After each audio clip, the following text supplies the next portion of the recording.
Welcome back to the Stronger by Science podcast. My name is Eric Trexler. I am the special, temporary, primary host of the show, but today I am joined by Greg Nuckols. He is currently the permanent guest co-host for now. If you enjoy the show and you'd like to support it, there are many ways you can do that. You can like, rate, or subscribe wherever you happen to get your podcasts. You could sign up for our email newsletter by going to strongerbyScience.com/newsletter. It is completely free, and we send you periodically some really interesting research updates that are very practical, very concise, and most importantly, very useful. You could work with one of our one-on-one coaches who offer virtual coaching. For more information about that program, you can go to strongerbyScience.com/coaching. You could use our discount code at bulksupplements.com. The code is SBSPOD, and it gets you 5% off of your order. You could subscribe to the Mass Research Review. That's a research review that we publish every single month. Greg and I are co-authors, along with Dr. Mike Zordos and Dr. Eric Helms. And you could check out Macro Factor. That's the diet app that we developed, which does offer a free trial. So you can try it out, see if you like it, and make your decision about whether or not you'd like to subscribe to it. Quick note, this is the final episode before our summer break. We will be coming back after that break. It'll be about 6 weeks or so. We'll be coming back better than ever with some fresh ideas for the podcast. We'll be coming back. We'll be coming back. Very astute podcast viewers who watch this podcast on YouTube will notice that Greg and I decided to wear the exact same outfits as last week when we recorded. The reality is, I think this is the first time ever we're doing back-to-back episodes the same day. Correct, yes. So this is one recording session, and it's going to be interesting to see if our mental state just deteriorates. It's going to be a real test of cognitive endurance. So we'll see if this one just falls apart toward the end, but hopefully we can keep it together here. Getting into the content for this episode, we're going to do some Q&A stuff. I'm going to start out with a couple really quick ones, some questions from listeners. The first one is about creatine. So the question is, I mix my creatine in boiling water and I leave it in the refrigerator overnight. Is that okay? So there's really two questions here. First of all, boiling water. What could be the impact of mixing creatine into boiling water? And what would be the potential advantage there? So sometimes people mix their creatine into warm or hot water because it dissolves better. So I'm going to put a link in the show notes with a really great review paper that talks a lot about the kind of chemical characteristics of creatine and some practical considerations. But one thing that is definitely true is that with cold or cool water, sometimes creatine doesn't dissolve that well. And you can facilitate that process by warming the water up a little bit. So 1 liter of water effectively dissolves about 6 grams of creatine at approximately 4 degrees Celsius. But if you heat that liter of water up to 20 degrees Celsius, you can actually dissolve 14 grams of creatine. Which that'll be the temperature of water coming out of the tap. About 20 Celsius? Yeah. 20 Celsius is like around 72 Fahrenheit, right? I don't know. I'd have to check. I don't. Celsius to Fahrenheit is fake. We've talked about this on the podcast before. I'm very comfortable with most metric measurements. Celsius, completely fake. I also don't have any idea what the temperature of tap water is, to be honest. 20 Celsius is 68 Fahrenheit. Okay. I think tap water is around like 55 or 60 because it's like in pipes not too far underground. So yeah, I think it's probably in the neighborhood of like 16, 18 degrees Celsius, something like that. I should know more. My house is on well water, so I basically am the proprietor of a water treatment plant, whether I like it or not. But yeah, so a liter of water at 20 degrees Celsius will dissolve about 14 grams of creatine. 50 degrees Celsius will dissolve about 34 grams of creatine, and 60 degrees Celsius will dissolve about 45 grams of creatine. Now, of course, there'd be no reason for you to mix 45 grams of creatine into a liter of water and then chug it, but that gives you an idea of how temperature and the ability to dissolve creatine is kind of quantitatively linked. So some people will say, well, I don't want to drink a whole liter of water to get down my, 4 or 5 grams of creatine today. So, I'm going to heat it up a little bit, go with a smaller amount of liquid. That's totally fine. And within those types of temperatures, really nothing to be too concerned about. But personally, I think boiling is probably overkill. I mean, like we see from those numbers, even getting it up to 30, 40 degrees Celsius should be more than enough to improve the solubility related to creatine. And one thing to keep in mind is that generally speaking, so creatine has a tendency to break down to creatinine, which is basically just a waste product. We excrete it. Generally speaking, when you mix creatine into beverages that are very acidic or very, very hot, that will accelerate the breakdown of creatine to creatinine. So I don't think you want to make creatine, I don't think you want to go out of your way to be like, oh, I'm going to boil this water to make it as hot as I possibly can. Because you probably are going to be inducing some degree of breakdown from creatine to creatinine. Not necessarily a harmful thing, but just kind of a wasteful thing. You want to consume creatine, and you'd prefer not to be converting a bunch of that to creatinine because ultimately it's not going to be as effective when you consume it.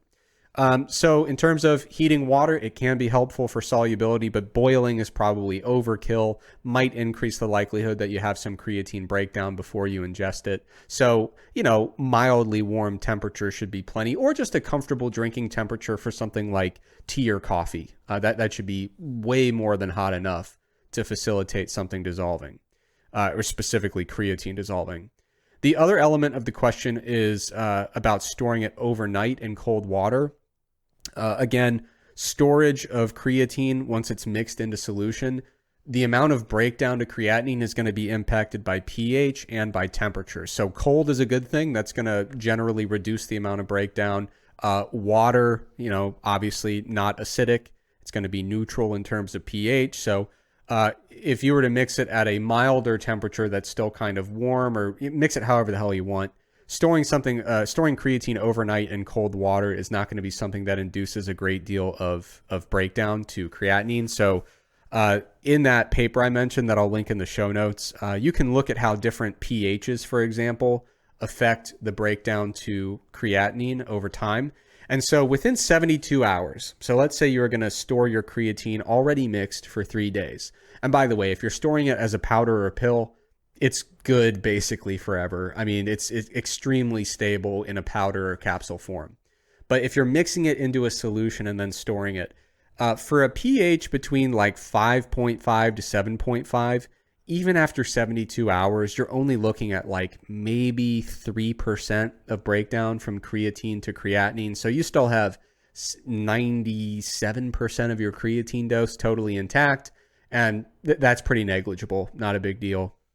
Now, if the pH of the solution is down to like 3.5, now you're talking about, 22% of breakdown. So at this point, you are seeing some pretty substantial degradation of creatine to creatinine. Now, if you're taking like 5 or 6 grams a day, what is the impact of having that only be like 4 or 4.5 grams a day? Mm-hmm. Probably nothing. It's probably not a huge deal, but generally speaking, no need to induce this degree of breakdown if it's not necessary. And this is relevant for products that sell creatine in like a canned or bottled beverage, and like God knows how long it's been in solution, almost certainly several weeks at that point by the time you're getting it. At that point, you are talking about very substantial breakdown of creatine. Isn't there creatine in like Bang energy drink? Like one of those? I'm not going to make any specific claim about their exact process in terms of how they, purport to make that work. But from my understanding of creatine, I don't see how you would put creatine in solution in an acidic beverage for several weeks and not experience a very substantial amount of breakdown. Well, so that actually kind of makes sense. So I've tried probably a dozen flavors of Bang. I consider myself an energy drink connoisseur. Yeah. So if I see a new flavor of something, like I'm going to give it a shot. I've never found a flavor of Bang that I like. It's all terrible. And and if you disagree with that, and you're watching this on YouTube, just sound off in the comments. That'll help us get more views, and I'm not going to read them. But anyways, yeah, I mean, God, I've had so many. They're all terrible. And I think, like, the thing I don't like about them is most energy drinks or even just soft drinks have like a bit of an acidic bite to them. Yeah. And I think Bang energy drinks don't. Like, I think they are neutral or maybe even slightly basic. Wow. Like they don't have that same like slight acidic twang that most soft drinks do. Yeah. And maybe they do that in service of minimizing creatine breakdown, which, I mean, if so, that's interesting. I don't think they have enough creatine to even matter in the first place, but it also just completely ruins the product and makes it undrinkable. So, you win some, you lose some. But Stronger by Science podcast does not support the machinations of Bang energy drink. Okay. So, yeah, a good question though. So people would look at this information and say, okay, hot beverage might induce some breakdown. Acidic beverage might induce some breakdown. And so a question is, what about coffee? Because coffee is usually served quite hot and has a pH of roughly 5 in most cases, I believe. So it's relatively acidic and quite hot. Well, some of the earlier studies investigating creatine and the efficacy of creatine or the effectiveness, they actually allowed, if not encouraged, study participants to kind of take their powder home, mix it into coffee or tea, and drink it that way during a loading phase. And during many of those early studies, creatine worked quite well. And so I think we have enough observational evidence to suggest that, yeah, you can mix your creatine into a hot and or acidic beverage, consume it thereafter, and it shouldn't be that big of a deal. But when you start talking about coffee, then you invite the question about, well, what about the potential interaction between creatine and caffeine? Which is a very complicated question. If you want to deep dive into that particular conversation, there's a Mass article that I wrote about that is more updated. There's a slightly less up-to-date article, strongerbyscience.com/creatine, that has plenty of information about this concept. But there are some rumblings, some whispers in the literature that there might be some kind of interaction between creatine and caffeine. It's puzzling because, like I said, there were early studies where creatine was mixed into coffee and it worked just fine. But to my count, there are approximately 5 studies that have looked at relatively high dose caffeine. So not just a cup of coffee, but like 300 milligrams or like 5 milligrams per kilogram, like really robust caffeine doses mixed with a loading phase of creatine, or just like a constant, like 4 to 6 weeks of a maintenance dose of creatine. There, to my count, there have been 5 studies that directly investigate explicitly, is there an interaction between caffeine use and the utility, the performance benefits of creatine. And what's really interesting about that is, like, from a rationalist perspective, working through like theoretical relationships, you'd say no, like they should both work fine. Like there's no reason that we would necessarily assume that caffeine would interfere with the performance benefits of creatine. But what's interesting is you look at those 5 studies, and 3 of them reported an ergogenic effect of creatine alone, maybe a 4th, depending on how you interpret it. So 3 or 4 out of 5 said, yes, creatine in this study without caffeine worked. And as far as I can tell from my interpretation, 0 of the 5 found an ergogenic effect of creatine when it was mixed with caffeine, which is odd.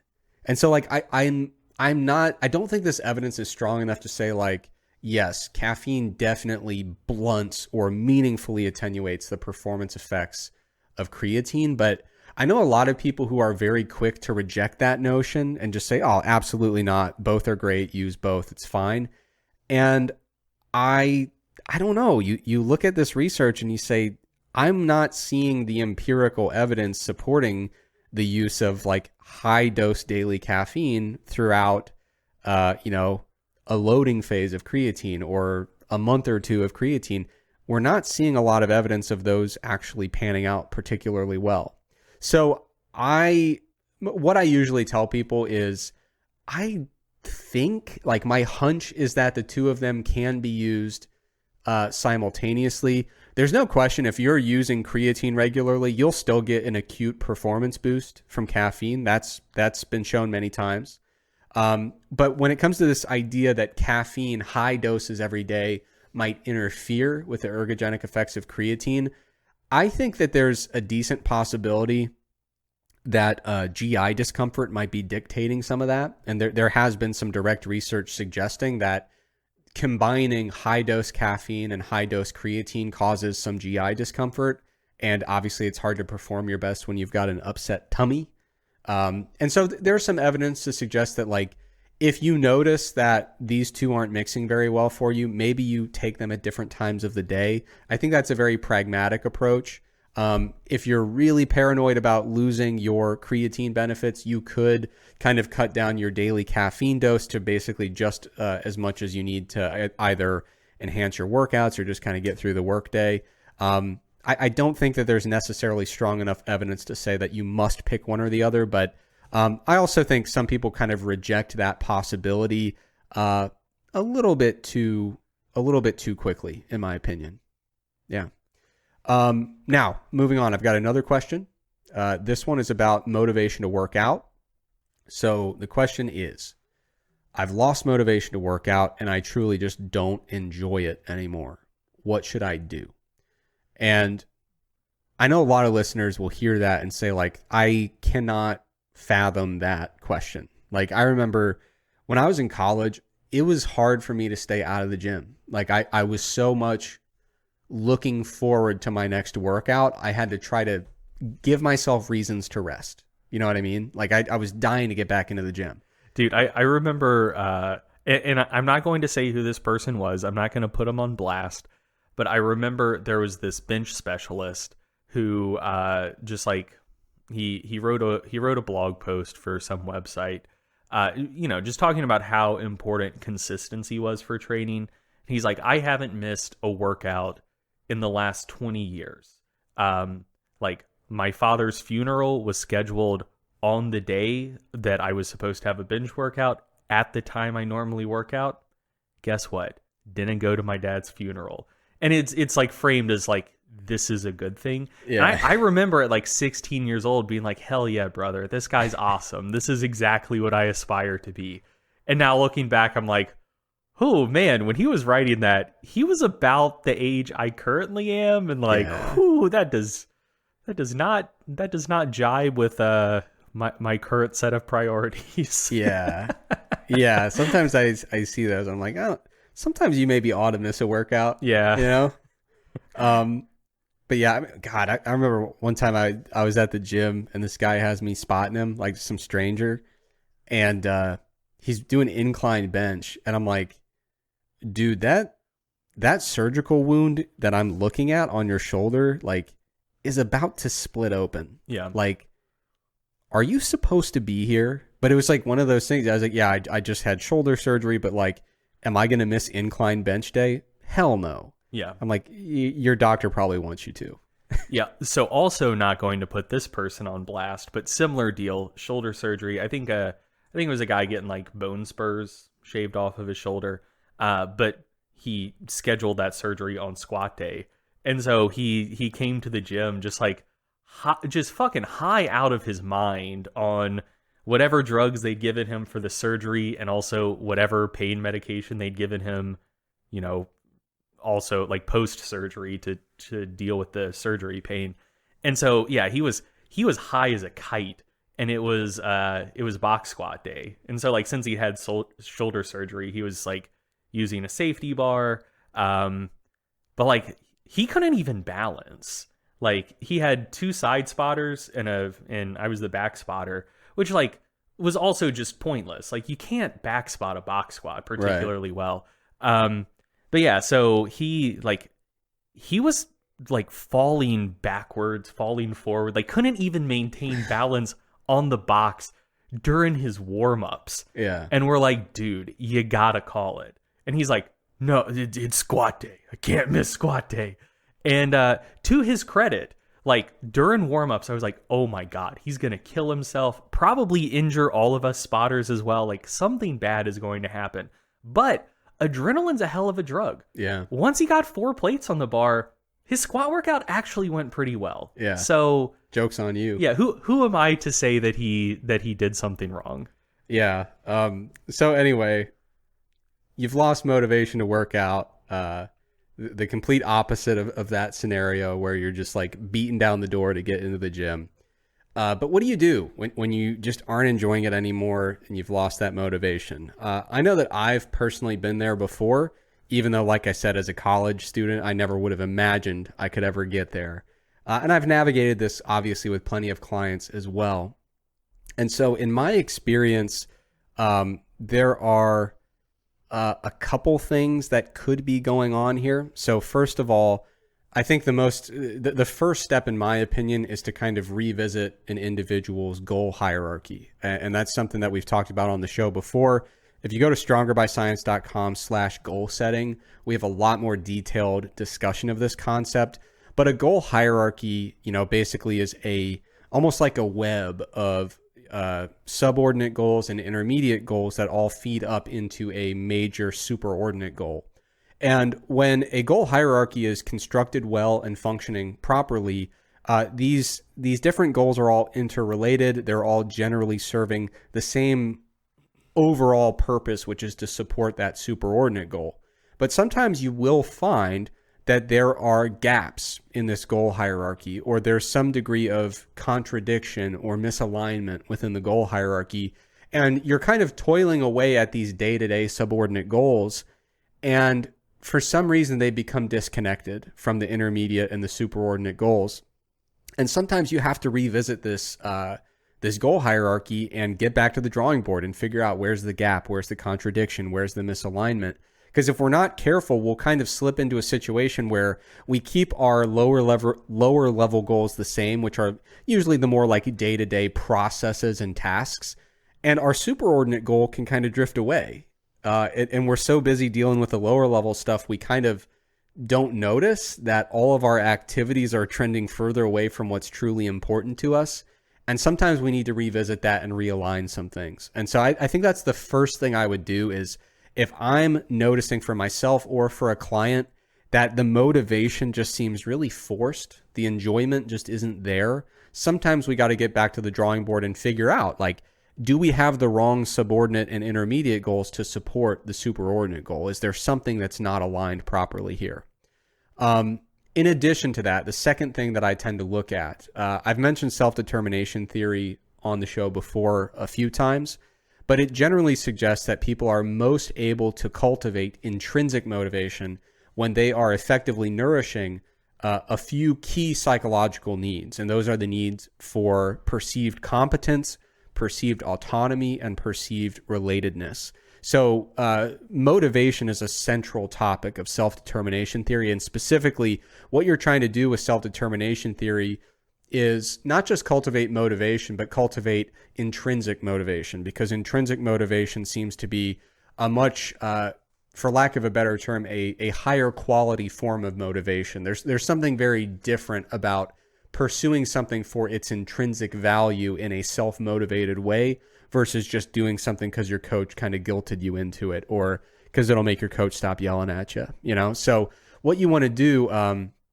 if you revisit the goal hierarchy and you realize, yeah, this is well constructed, everything's well aligned, all of these puzzle pieces fit together well, but something's still missing, it may be that one of those psychological needs is not being met. And so you need to revisit, what do I need to do to support my own perception of my autonomy related to my goal-seeking behaviors?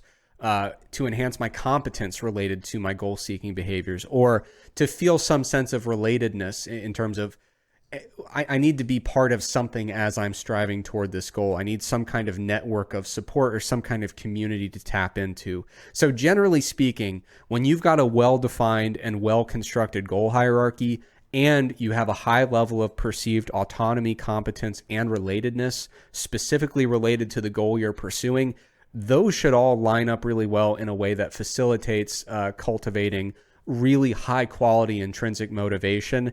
So those are the two places I go when motivation seems to be lacking. I've got I've got an alternate suggestion, which I don't know how evidence based this is, but I don't know. It's worked for me in the past. So I think that a lot of people, I find that a lot of people lose motivation for lifting at a point that I would describe as like kind of early in their fitness journey, but not like super early. So, you know, they certainly stick it out for the first like several months of training, but then after, I would say after like 2 or 3 years, once the rate of progress really slows down. You're not increasing your bench 30 pounds a month. Or even like 30 pounds a year. Yeah. You know, it's you've kind of reached the point where you certainly still can make progress, but maybe you're putting on a pound or two of muscle per year. Right. Maybe you're adding 20, 30 pounds to your total per year. But like it's really a grind. Like it's really a slog. Like I think a lot of people stop and evaluate and they realize like, oh wait, I don't really like lifting that much. I just liked seeing the quantifiable progress I was making. And so like that aspect was very motivating and gratifying, but like just the process of lifting itself wasn't that appealing to them. They just liked what they could get for it. And so in a situation like that, like if that's sort of the situation you're running up against, I think something that can help a lot is to find some other physical pursuit that still supports the general type of outcomes you're interested in, but that will still allow you to see quantifiable progress week to week. So, you know, if going to the gym and lifting weights now feels like you're just banging your head into the wall with minimal progress, like you could try doing like a lot more calisthenic type stuff, like especially for upper body training. You can train most muscles really well with just kind of like body weight stuff, but there's a lot of like skill related movements where, you know, at least for several months, you'll probably make really rapid progress because now you're going to be training motor skills that like you currently suck at. The same way when you started lifting, you sucked at doing every lift because you'd never done it before. You didn't have those motor skills. And so you can kind of almost like re-mimic the initial kind of newbie gains process. The training you're doing will still be in support of the strength or physique related goals you're interested in, but you can get back some of that gratification of like meaningful results and progress on a shorter timeline. So I don't know how that fits in with like the whole goal hierarchy thing, but just as like a little practical strategy, I've seen that help a lot of people. Yeah, I mean, that would be like a really nice intermediate goal that you could kind of insert there. And you might find that your overall goal is being met better when you have some goal in there that is more related to broadening your capabilities physically versus just like, you know, maybe you thought that your goal was to be just an excellent bench presser and you're like, oh, actually, I had that goal when I was increasing my bench like 25 pounds a month. Yeah. Now I'm finding that my goal probably is more just expanding my physical capabilities and conquering new physical tasks that I feel really competent completing. You know, so yeah, you might go through and notice that you're actually tweaking some intermediate goals or adding some, or maybe adjusting the language of your superordinate goal in a way that's a little bit more compatible with what you're truly interested in achieving. Yeah. I think that's one of the reasons why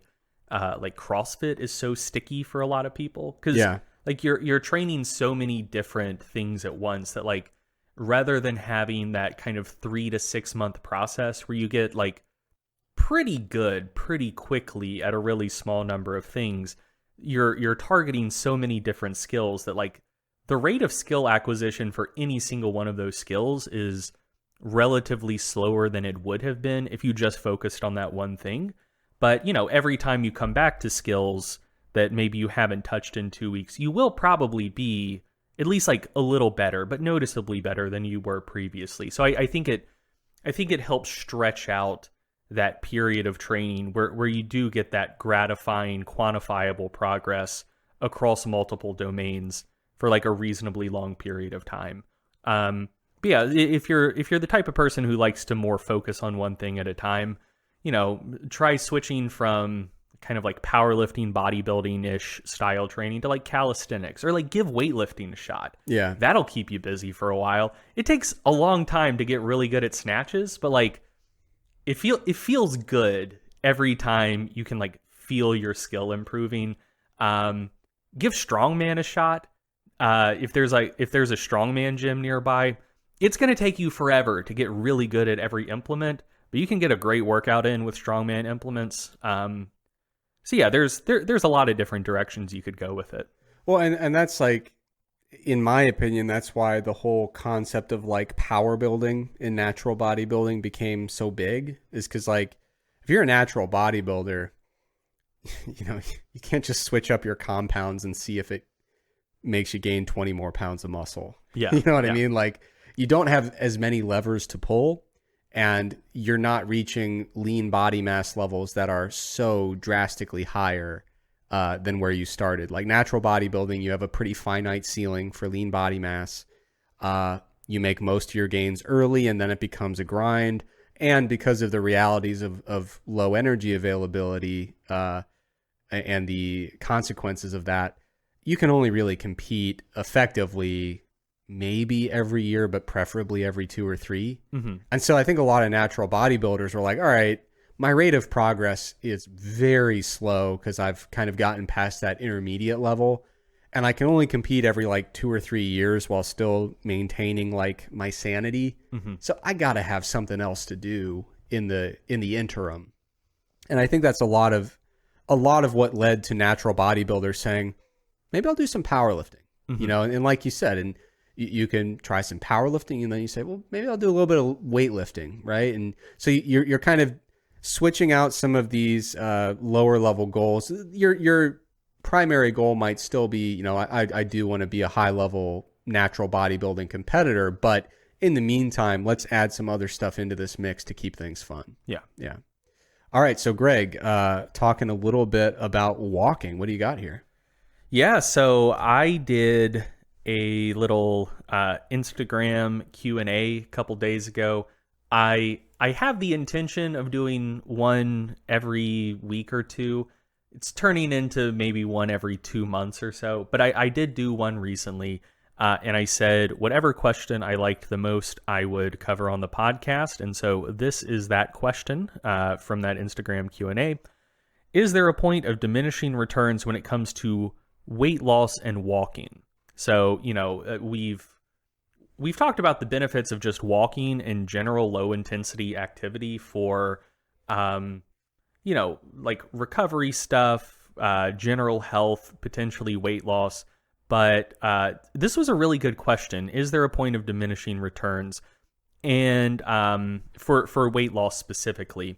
And first, I think it's worth addressing why one would expect there to be a point of diminishing returns. So, to start with, we've talked about the concept of energy compensation on the podcast many times before. But just in general, when you do some form of exercise, you're expending calories, you're expending energy during exercise. But then there's the question of, well, to what extent does that actually affect your total daily energy expenditure? So if you expend 100 calories during an exercise session, you might not necessarily experience a 100 calorie increase in total energy expenditure for the day. It seems like on average, for 100 calories of exercise, maybe total daily energy expenditure will increase by about 70 calories, just in terms of painting in broad strokes. But there's a lot of variability around that. So one of the things that's going to matter there is whether you're at an energy deficit or at maintenance or a surplus. And so if you're walking for the purpose of weight loss, you're assuming here that someone's in an energy deficit. And when someone is in a deficit, they tend to experience more energy compensation. So you might expect a smaller effect of increased walking volume on total daily energy expenditure and therefore weight loss. Another thing to note is just the larger a deficit is, generally the more metabolic adaptation you're experiencing. And so, if you're trying to walk 15 miles a day and you're holding energy intake constant, then you're putting yourself in a larger deficit. You might experience more metabolic adaptation. You might experience more energy compensation. And so that would kind of be a pressure pushing you towards diminishing returns as well. So there's every reason to suspect that there would be a point of diminishing returns where, doing some purposeful walking has a positive effect for weight loss. Doing a little more still has a positive effect, but a slightly smaller positive effect. Doing even more still has a marginal increase in positive effect, but that's even smaller yet. So you should, I think, theoretically expect that kind of relationship. But when I went to the literature looking for that type of relationship, like I was hoping to find either just like a handful of really great prospective studies looking at walking dosage and weight loss over time, or ideally a meta-analysis looking at kind of the dose-response relationship between purposeful walking volume or duration and prospective weight loss. And I'm not necessarily going to say that meta doesn't exist, but if it does exist, I was unable to find it. So, I had to dig a little bit deeper and try to piece together an answer to this question from a few other different lines of research. So the first study I want to talk about, it's called Relationship Between Physical Activity, Body Mass Index, and Risk of Heart Failure by Pandy and colleagues. And so I'm not interested in the heart failure part of this study. Not a big heart guy. Well, just for answering this question, it's irrelevant for this particular segment. But this was a pretty big study. There were like 50,000, like 51,000 total participants in this study. And table 1 in the study, and free full text here, so you can pull this up and check it out for yourself. It shows the relationship just kind of at baseline of how much physical activity, how much leisure time physical activity people were doing, and what their BMIs were. So just I'm not trying to make any sort of like causal statements about this, but just kind of in general, how much lighter, or how much to what extent do people who engage in more leisure time physical activities have lower BMIs than people who engage in less leisure time physical activity? And so they split people out into 4 categories. The first category was people who did no leisure time physical activity. The next category was people who did 1 to 500 met minutes per week of physical activity. And I'll put met minutes in more concrete terms a bit later. The next category was people who did 500 to 1,000 met minutes of physical activity per week. And the top group was people who did more than 1,000 met minutes of physical activity per week. And so the difference between the people who did no leisure time physical activity and people who did the most leisure time physical activity was the difference of like 3.1 BMI points, which in kilograms, that's like a difference of about 10 kilos, or like 22 pounds.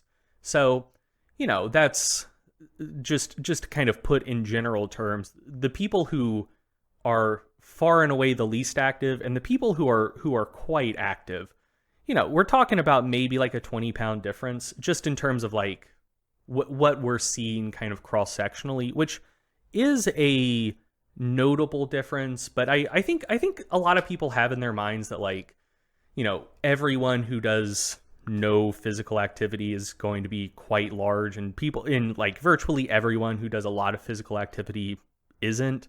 And like that's not really what we see. Like we do see certainly a non-trivial mean difference between those two groups of people, but it's certainly not a night and day difference. Before, just one general note I want to make about this paper, and I would encourage you to pull it up, like just to look at table 1 in it. I think that one just kind of general point to pull out from this is I think that it can be somewhat misleading when people talk about the impact of like certain lifestyle or behavioral modifications on just like obesity rates per se, because that's just asking about what percentage of people clear what is effectively a fairly arbitrary cutoff. And so like I just said the difference between the most and the least active people in this study was a mean of 3.1 BMI points, which isn't nothing, but also isn't really a night and day difference. But like kind of within that, the amount of people with class 2 or 3 obesity in the lowest versus most active groups of people here, it was like 23.6% versus 8.2%. So it was like a threefold difference in class 2, class 3 obesity rates.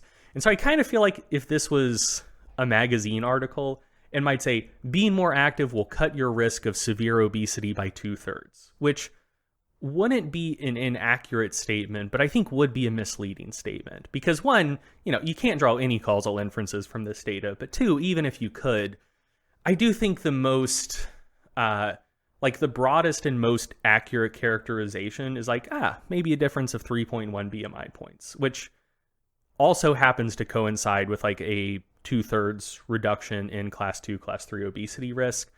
But, I think people will interpret those two statements very differently. And I think the 3.1 BMI point difference is the more honest way to present it, I would say. So for a lot of people, those 3.1 BMI points got them over the hump and into that category. Right. Yeah. So like in the least active group of people, that's probably a lot of folks with BMIs of like 35, 36, 37. And in the most active group of people, that's a lot of people with BMIs of like 31, 32, 33. Yeah. So it's just like, that's enough to tick you over from one category to the next, but maybe don't make a mountain out of a molehill. And so this paper does kind of hint that there is maybe a point of diminishing returns.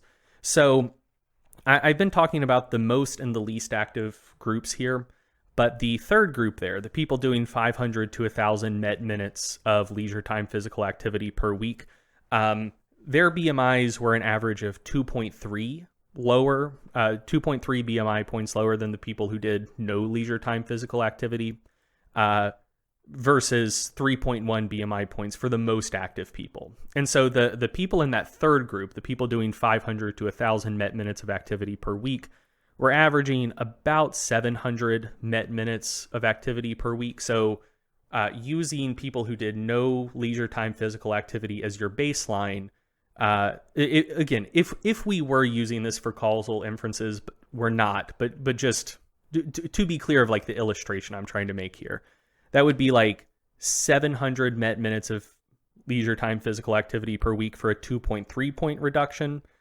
And then the people in that most active group were averaging like 1,650 met minutes of leisure time activity per week. So essentially you're doing an additional 950 met minutes of activity per week for merely an additional 0.8 BMI point reduction. So like 700 met minutes per week for a 2.3 point reduction, 1,650 for a 3.1 point reduction. So that suggests that like maybe those first 700 met minutes per week had a larger marginal effect than the next 950 met minutes per week. So again, like we can't infer causation from that, but it is at least suggestive that maybe there's a point of diminishing returns somewhere between 700 and 1,600 met minutes of leisure time physical activity per week. And so, like I said, if you're not, like, I was going to say if you're not familiar with met minutes and using that as a standard measure, which, like, I don't know why you would be unless you're a doctor. I think doctors are the only people who use mets. But yeah, if you're not used to that as like a standard of measure, just to put that in the context of just walking. So walking at, I think like 2.5 miles per hour is an average of like 3 met minutes or 3 mets. So like 3 mets per minute or whatever. So essentially walking at a not super leisurely, but kind of like slow to normal walking pace, burns about 3 times more energy than you would burn at rest. So that's kind of like the definition of a MET. And so about 700 MET minutes per week, like the people in that third group, that would be equivalent to walking about 1.5 miles per day, give or take. And 1,650 MET minutes per week would be walking about 3.1 miles per day. And so that's not like total walking distance. That would just be kind of like purposeful leisure time walking. So, that suggests that, maybe there's a point of diminishing returns that's somewhere that you hit at some point between maybe 1.5 miles per week and about 3 miles per week. So, really, really notable differences between no leisure time physical activity and an amount of leisure time physical activity equivalent to walking about 1.5 miles, with additional benefits for people walking the equivalent of about 3 miles, but smaller marginal further increases. Okay, so moving on, the next study I want to talk about is a meta-analysis of 9 prospective studies on pedometer-based walking interventions. The title is A Meta-Analysis of Pedometer-Based Walking Interventions and Weight Loss by Richardson and colleagues. And so, the title gives away what it was. These were studies where essentially what they did is they just looked to see how much people were walking at baseline. They gave them pedometers, and then they would say like, hey, try to walk more per day. And so like the details of the different studies were different. So in one study, they just said, hey, wear this pedometer, and whatever your baseline steps per day is, try to increase it by 1,000. And in a couple other studies, they're like, hey, we're going to give you this pedometer and aim for 10,000 steps per day. So like the details of the studies differed, but the basics were all the same. You basically give someone a pedometer to quantify how much they're walking, and then either give them a target to aim for or tell them, aim for 1,000 to 3,000 more steps per day than whatever you're currently doing. And so in this meta-analysis, kind of at baseline in all 9 of those studies, people were walking an average of about 5,000 to 7,000 steps per day. And then like through the intervention, they tended to increase to about 8,000 to 10,000 steps per day, with the increase study to study ranging from about 1,800 steps per day to about 4,500 steps per day as an increase. And this was an interesting meta. It found that there really wasn't much of a relationship between the increase of steps per day and the resultant rate of weight change. But they did find that there was a pretty strong relationship between intervention length and weight change. And so like that suggests that, again, there is probably a point of diminishing returns, because increasing your step count by 4,000 didn't seem to increase your rate of weight loss a ton more than increasing your steps per day by 2,000. But, just increasing from whatever you were previously doing did result in weight loss in a time-dependent manner. So they found a pretty strong linear relationship between the length of the intervention and the total amount of weight loss. It didn't have like a huge effect. So over the course of a year, it would be about 3.5 kilos of weight lost.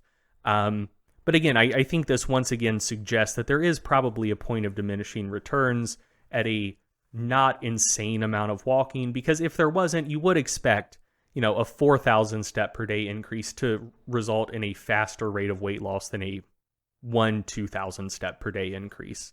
And then finally, the last study I want to talk about I thought it was pretty cool. So the title is Dose-Response Relationship Between Walking and the Attenuation of Inherited Weight by Williams. And so this was, this addressed the question from a slightly different perspective. So the first study I talked about was observational research. So, essentially you just kind of look and say, at a single point in time, how active are people and how much do they weigh? But there are all sorts of potential confounders there. It could be that people who are predisposed to being more active are also predisposed to being lighter for reasons other than being more active. There are plenty of confounders there, or plenty of potential confounders. and reasons that you can't necessarily draw a causal relationship between saying like, well, the people who are active are lighter, but we can't necessarily say they're lighter because they're more active. And then the meta-analysis I talked about with pedometers, there's a potential confounder there as well. So with an intervention study, like these weren't, so this was a meta basically just looking at the treatment effect of being in the pedometer group. But with experimental research, there's other effects to consider. Like, what if people just behave differently because they know they're being studied?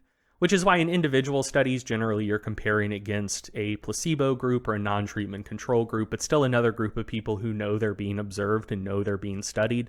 But yeah, so like the pedometer-based walking intervention meta, like, maybe those people lost weight because they were in this walking intervention, but it is possible that like they know they're in a study, they know that body weight is an outcome of the study, so maybe they change their behaviors and lifestyles in ways other than just increasing the amount they were walking. So we can't know that the observed weight changes were necessarily treatment effects of the walking intervention.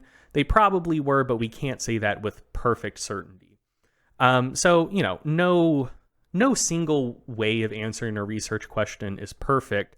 And there's, there are potential drawbacks and confounders to both other types of research I've already talked about in this segment. So this is a third kind of novel type of research, which also comes with its own drawbacks, but it does avoid some of the drawbacks of those other two types of research I've already talked about. So essentially, this was survey-based research, and so what they did is there was a walking magazine, and the researcher, I guess, just like got up with the people who published the walking magazine and just was like, hey, can I send a scientific survey out to your readers to gather data on them? And I guess the publisher said, sure. So that was the study pool. And the survey basically asked people, like, how much do you currently weigh? What was the weight status of your parents? How much did you weigh before you started walking as a hobby? And how much are you currently walking? Among other things. But like for our purposes here, those were the relevant questions. And one very important thing to note, and I think people either know this from research or intuit this, is like weight is pretty heritable. Like most people on average tend to be more similar in weight to their parents than they would be similar in weight to just a random member of the population. And that could be genetic, that could be cultural or behavioral, like, you're taught things about food and eating behavior from your parents. But, we do know that weight status does tend to be quite heritable. And so what they were interested in this study is essentially what is the relationship between your weight and your parents' weight dependent on how much you walk?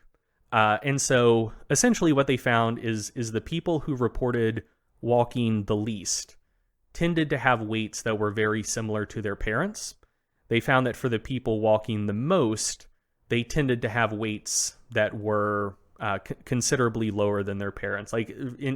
Like elevations in BMI above normal BMI, like for every 1 point increase of the parents, it was like a 0.6 BMI point increase for people who walked the most. So, it's still related to parent BMI, but there is an attenuation of that effect. And then the other important thing to note is, like I said, they asked not just how much do you weigh currently, but they asked how much did you weigh before you took up walking as a hobby. And they found for those kind of self-reported baseline weights, for the people who were walking the most, before they started walking, their weights were very similar to their parents. So, you can't draw the same sorts of causal inferences from this that you could from like an RCT, but that is at least suggestive of a causal relationship. So before they started walking, they had weights that were very similar to their parents, but then walking a pretty fair amount attenuated that relationship and helped them be lighter than their parents were. So again, doesn't prove causation, but that's very, very suggestive of a causal relationship. But so going back to the question that was being asked that I'm addressing, like, is there a point of diminishing returns? And if so, where is it? This was another study that kind of split people out into four groups based on how much they reported walking. So the people who reported walking the least, it was less than 1.5 kilometers per day. The next group was 1.5 to 3 kilometers per day. The next group was 3 to 4.5 kilometers per day. And the top group was 4.5 kilometers per day. And so in terms of that metric of attenuation of heritable parental weight status, what they found is that, as I mentioned previously, the people who walked the least, so less than 1.5 kilometers per day, seemed to have weight statuses that were very similar to their parents. For the people in the next group, 1.5 to 3 kilometers per day, there was an attenuation of that relationship. For people who walked in the next group, so 3 to 4.5 kilometers per day, there was an even greater attenuation of that relationship. But then for the people walking more than 4.5 kilometers per day, the attenuation of that relationship was basically identical to the people walking 3 to 4.5 kilometers per day. So essentially what they saw is kind of linear progressive increases in benefits up to about 3 to 4.5 kilometers per day, but no further benefits past that. So, you know, for for American listeners who don't really like kilometers, that is that's like 1.9 to 2.8 miles per day. So like 2 to 3 miles per day, essentially. And so that comports pretty well with that cross-sectional study that I mentioned to start with that was just reporting leisure time physical activity. We're seeing a very similar thing here. We're walking about 2 to 3 miles per day. Again, not total walking, but just like leisure time walking. Like additional walking you're kind of doing just for fun, not as part of your lifestyle, not as part of your job, but just like, hey, I'm going to go out for a walk. It seems like walking about 2 or 3 miles, which would be about 5,000 to 7,000 additional kind of leisure time walking steps, that seems to be where most of the benefits are coming from for effects on weight and weight loss. And that's not to say that additional walking past that, there might not be further marginal benefits, but it seems like they're probably quite small. Maybe related to the stuff I mentioned to start this segment: energy compensation, metabolic adaptation, etc. So based on my read of the research, it appears that if you're interested in doing a bit of walking for the purpose of losing some weight, going out, walking 2 to 3 miles, or if you're not tracking distance, walking about 5,000 to 7,000 steps over the course of a walk, that seems like it is probably going to give you, you know, not like tremendous huge benefits, but measurable, quantifiable benefits. And further increases past there, it's not that they're not going to do no good, but their marginal additional benefits are probably going to be quite small. So it seems like the point of diminishing returns is after about 2 or 3 miles per day.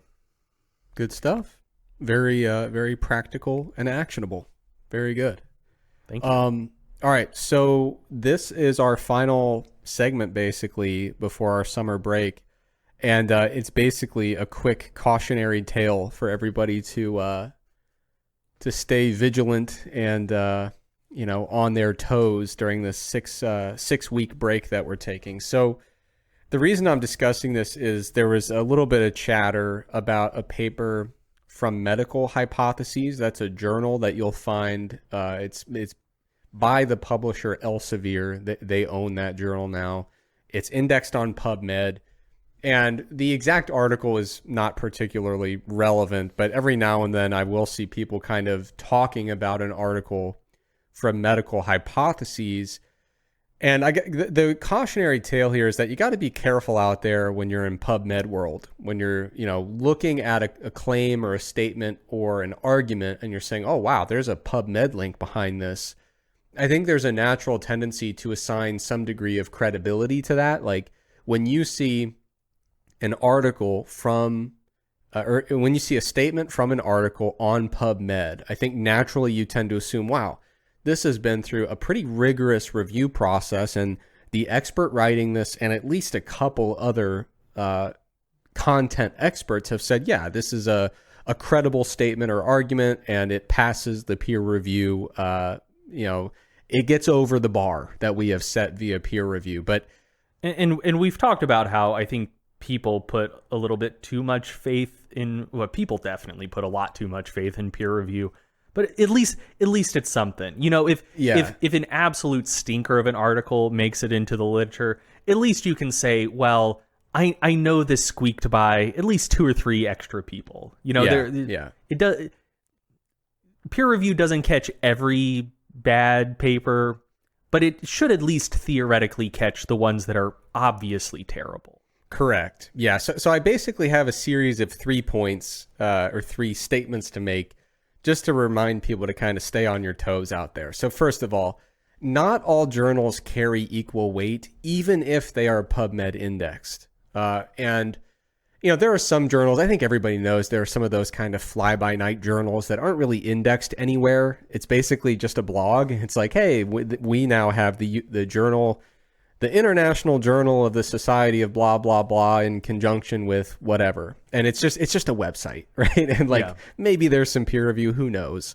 But usually to get indexed on PubMed, there's some type of barrier or bar that you have to clear, but it's not always the case. And so whenever someone is kicking around an idea from medical hypotheses, all I do is encourage them, just look at the Wikipedia page for the journal Medical Hypotheses.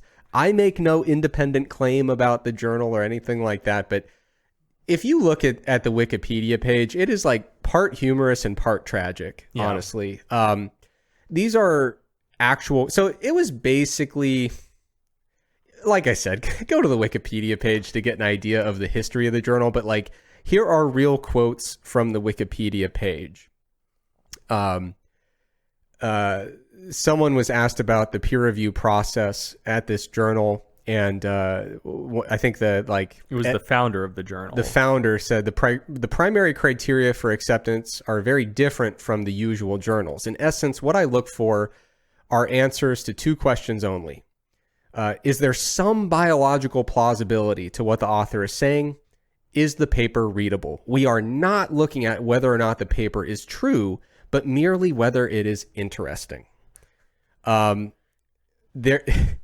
also a quote here. At one point, there was a scandal, and a review panel was convened by Elsevier, the publishing company that now owns it, and they recommended that Medical Hypotheses adopt some form of a more rigorous peer review to avoid what they called the publication of, this is a quote, baseless, speculative, non-testable, and potentially harmful ideas. And the editor at the time said that recommendation went against the journal's history and is not supported by him or the editorial board. They were literally just saying hey, can you just not post reckless speculation that's kind of harmful? And he was like, actually, I don't think we can do that. Yeah, so I will say, I think, I don't know if this is the case, but I suspect you and I might have slightly different opinions about Medical Hypotheses. Yeah. I actually like it. I think it's a cool journal. To me, the bigger issue is not with the journal itself. It's just that we can't trust virtually anyone to use it responsibly. Yeah. So there was another quote here from the Wikipedia page from one of the people in the journal's editorial review board. Quote, "There are ideas that may seem implausible, but which are very important if true.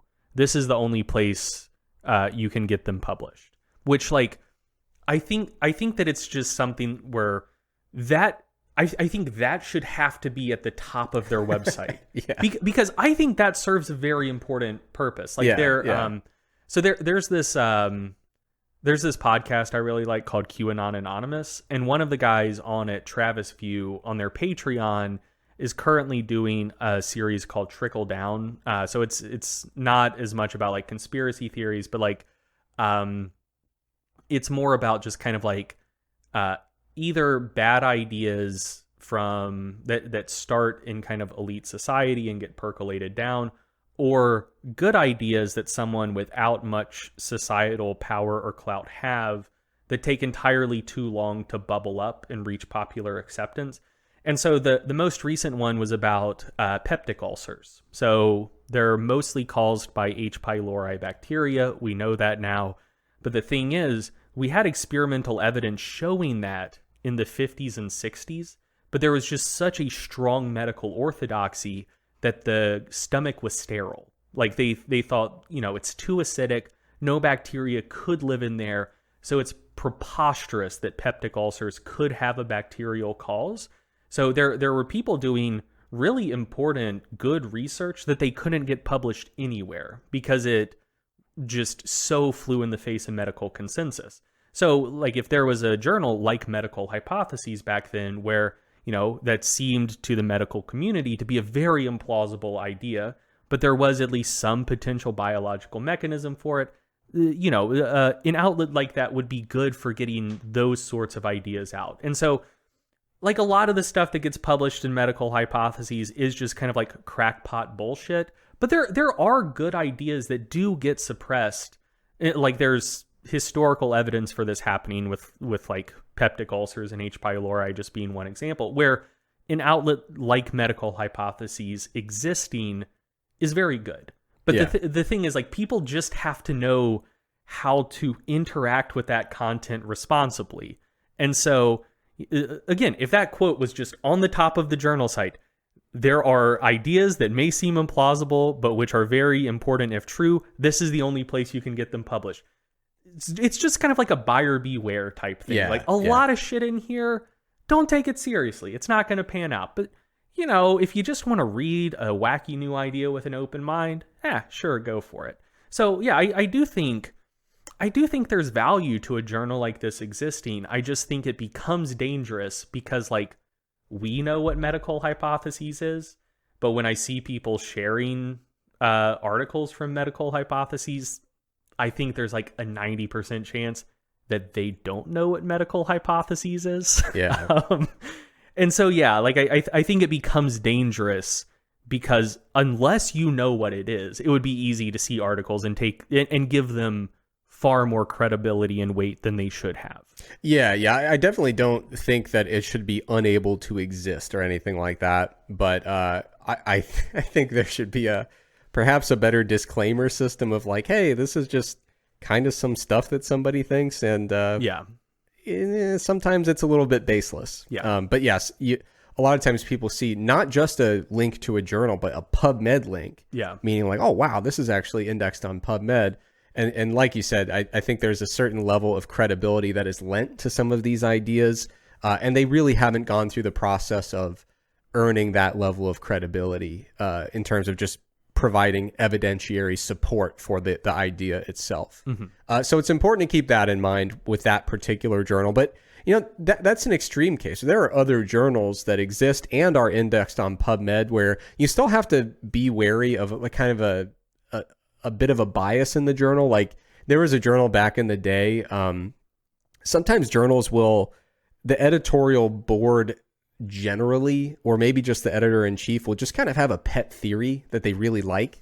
And so there was a journal back in the day where it was like really obvious if you wanted to publish something that was in line with the carbohydrate insulin model of obesity or just like adjacent to it. Yeah.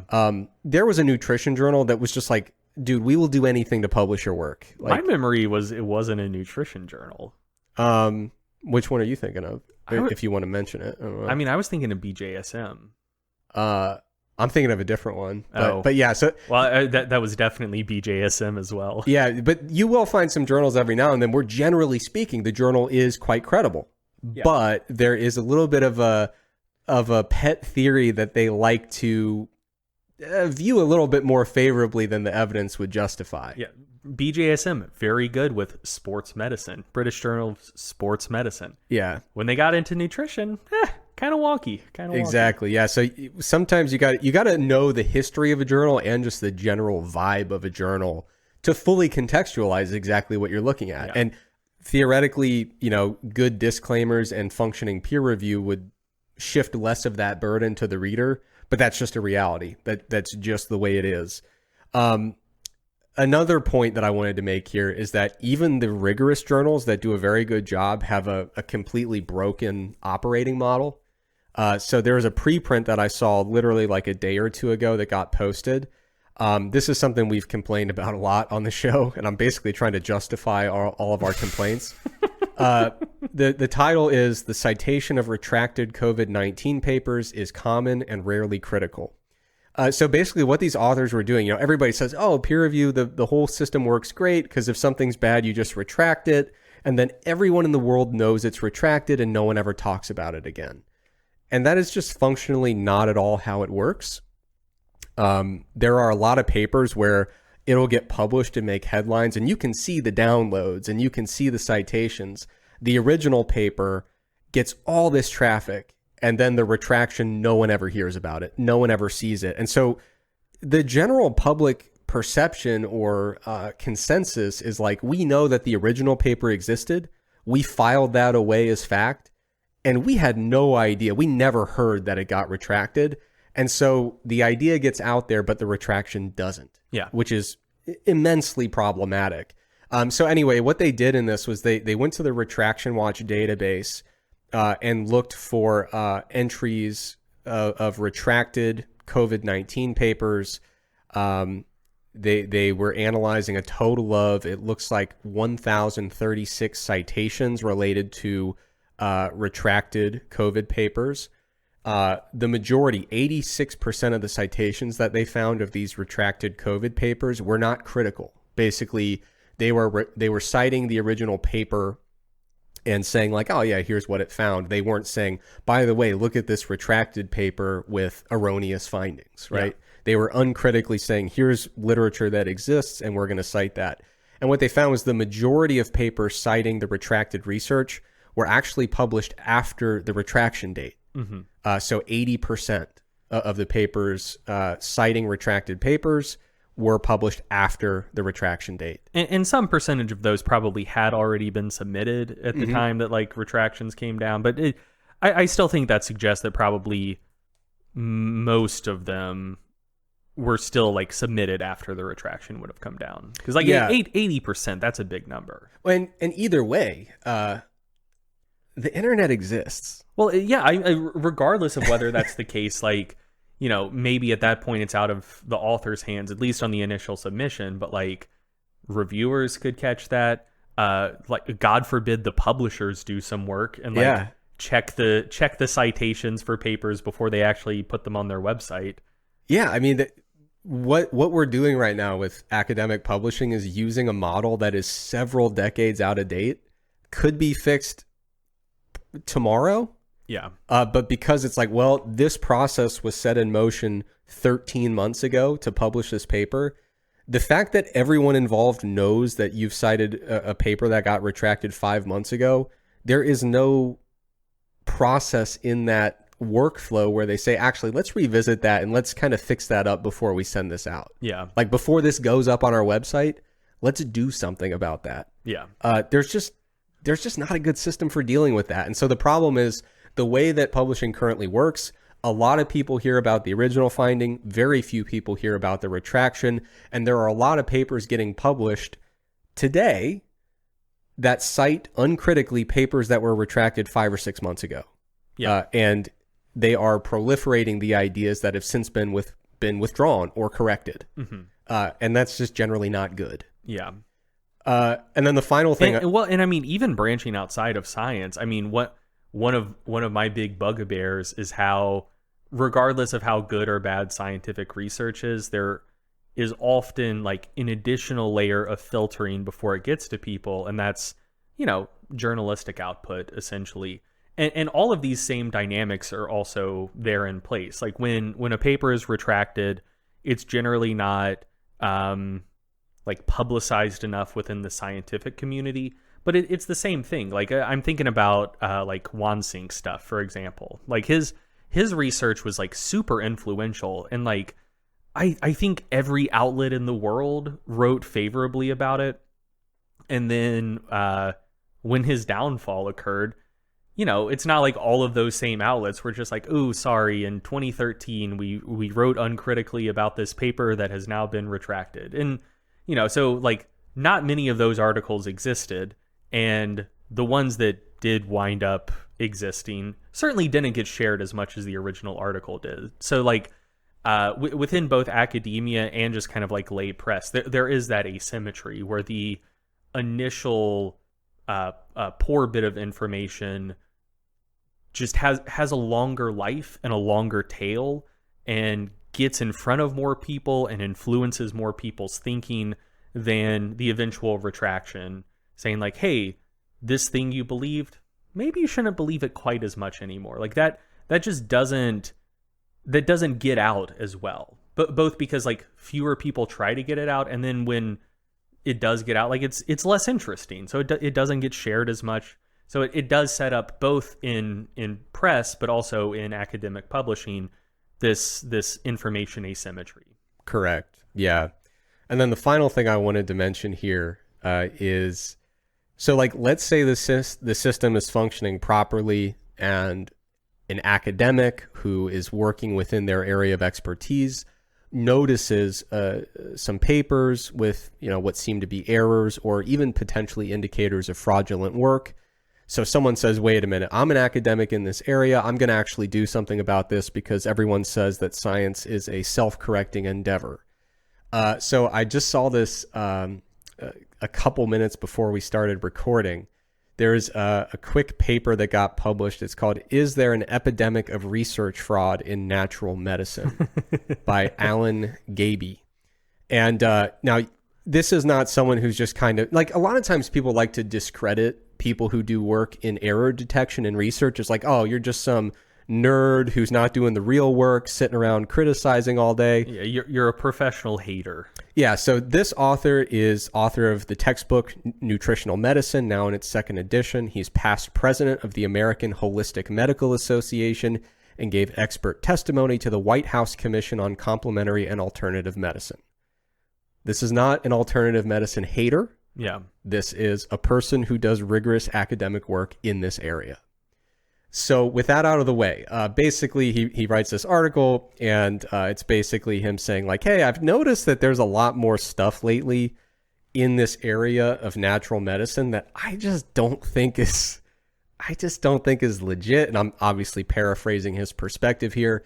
But in his final remarks, he says, during the past few years, the rate at which concerning papers have been appearing in the medical literature seems to have increased considerably. Journal editors and publishers should insist on more rigorous peer review of submitted papers. It is disconcerting that peer reviewers failed to identify any of the red flags described in this article. In addition, journal editors must overcome their reluctance to investigate research that has raised concerns among their readers. So in this article, he talks about, basically, I found stuff that seemed very implausible. I contacted the journals, and they largely said, like, that's weird. And then just, if they responded, and just generally were very reluctant to do a damn thing.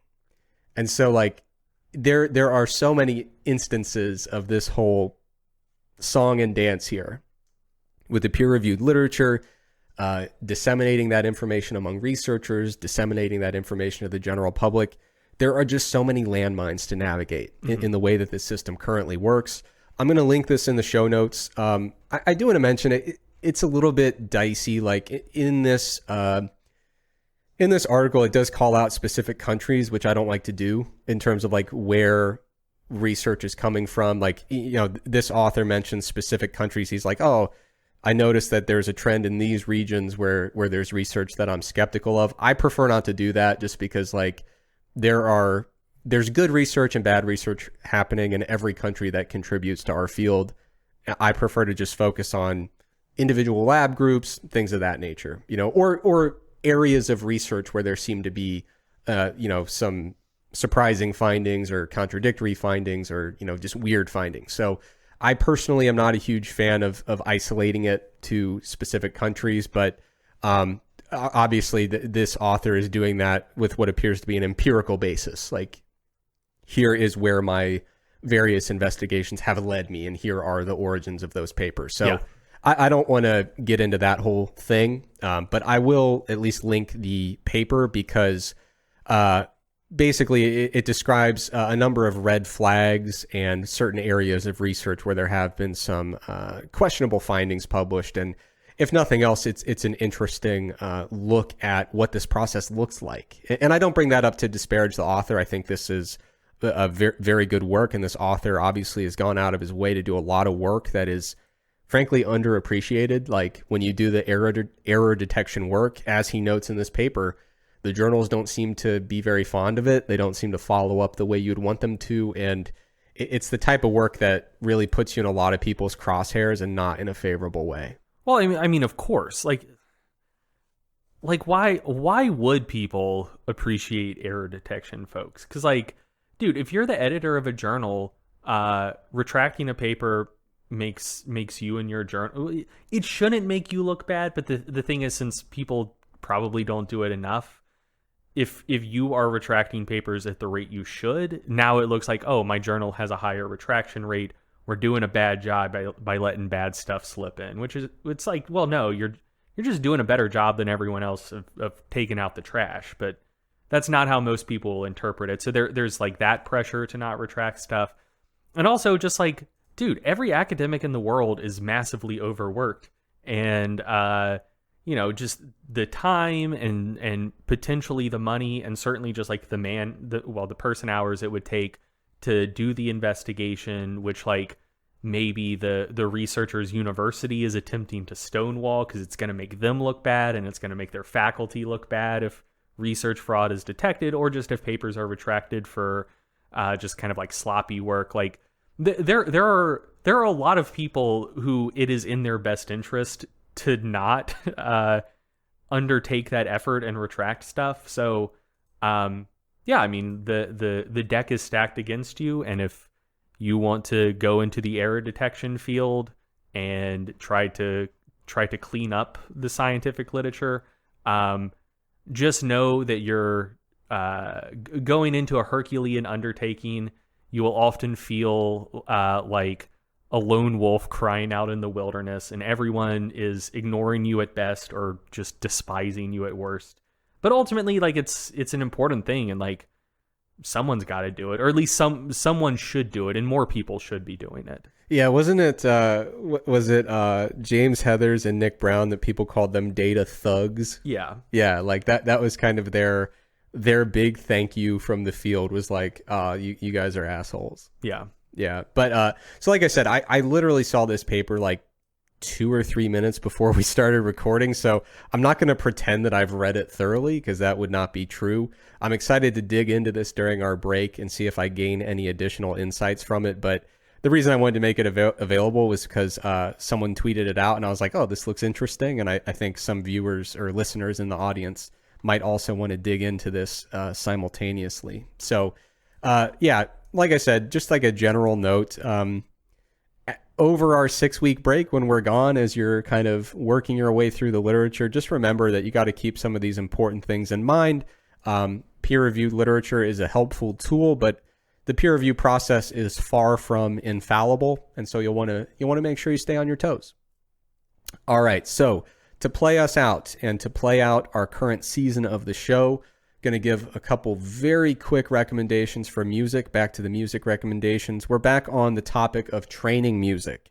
And this is really simple. You can do no better than these two bands, which have considerable overlap in terms of personnel: Rage Against the Machine and Audioslave. Absolutely fantastic. They are, how would you describe the genre, would you say? Rock on the heavier side. I mean, Rage came out at kind of the same generation as like nu metal, but I would just feel dirty calling them nu metal and like putting them together with like Korn. Right. So yeah, it doesn't feel right. But yeah, I can't think of a better independent descriptor. Right. Yeah. So that's the genre in which they reside. It's like somewhere between. I mean, I assume everyone listening. We're wasting our breath now. I assume everyone listening to this knows of Rage Against the Machine. But yeah, it's somewhere. This is your annual reminder to go back and listen to them more. It's somewhere between like punk, metal, and rap. Yeah. Yeah, but it's excellent. And then with Audioslave, they bring in Chris Cornell, rest in peace. For my money's worth, I think I'd say he's my favorite rock vocalist of all time. Do you have a contender that you'd throw in there? It's hard to beat Chris Cornell.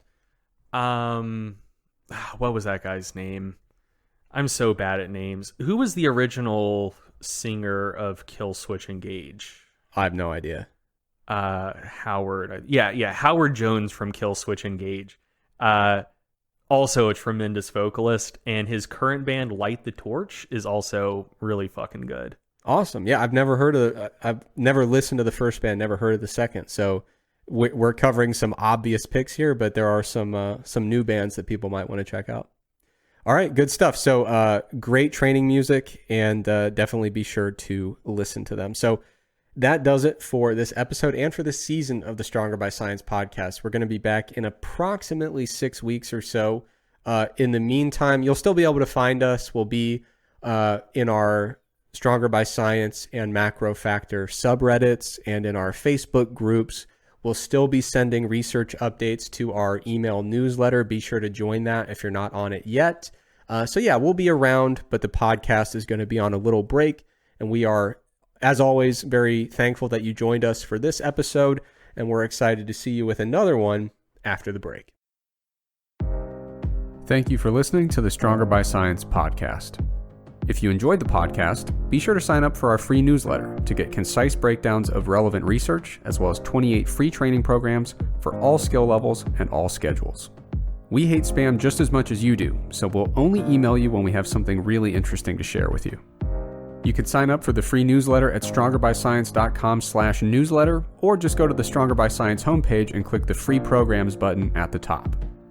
If you want to join in on the Stronger by Science podcast conversation, be sure to check out our Facebook group and our subreddit. The links for both are provided in the description of today's episode. Finally, please remember that we are not medical doctors or registered dietitians. So, before you make any changes to your exercise or nutrition habits, be sure to check with a qualified healthcare professional. Once again, thank you for listening, and we will be back soon with another episode of the Stronger by Science podcast.